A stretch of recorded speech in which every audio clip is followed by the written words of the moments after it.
अगले श्लोक में भर्तृहरि कहते हैं कि सूर्य चंद्रमा का राहु द्वारा ग्रसा जाना, हाथी और सांप का बांधा जाना और विद्वानों की दरिद्रता आदि को देखकर मैं यही समझता हूँ कि भाग्य ही बलवान है। भला सूर्य और चंद्रमा जैसे बलियों को राहु जैसे ग्रह ग्रस सकता है, हाथी जैसे बलवान और सर्प जैसे विषैले जीव को भी बांधा जा सकता है और विद्वान भी दरिद्र हो सकता है। सचमुच भाग्य बड़ा विचित्र है।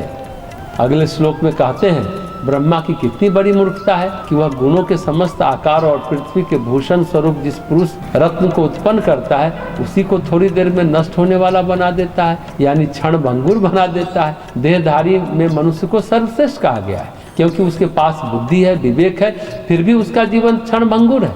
पता नहीं काल का फंदा कब उसके गले में पड़ जाए।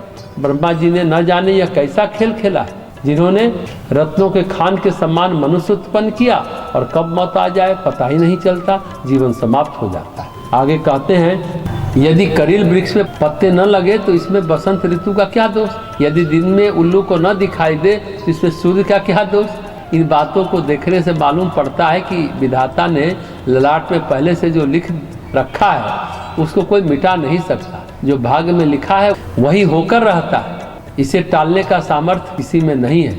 इतनी भाग्य की प्रशंसा करने के बाद महाराज भर्तृहरि अब कर्म की प्रशंसा करते हैं। कहते हैं अगले श्लोक में कि हम लोग देवताओं को नमस्कार करते हैं पर वे भी दुष्ट विधि के ही अधीन है, इसलिए यदि वह विधाता को नमस्कार करते हैं तो वह विधाता भी स्वतंत्रतया हमको फल देने में समर्थ नहीं है, कर्म के अनुसार ही फल देते हैं। इसलिए जब फल कर्म के अनुसार मिलता है तब हमें क्या मतलब देवताओं से और क्या मतलब विधाता से। उस कर्म को ही क्यों ना नमस्कार करें जिस पर विधाता का भी कोई वश नहीं चलता। जो कर्म है आपका, जो तप है आपका, वही महत्वपूर्ण है।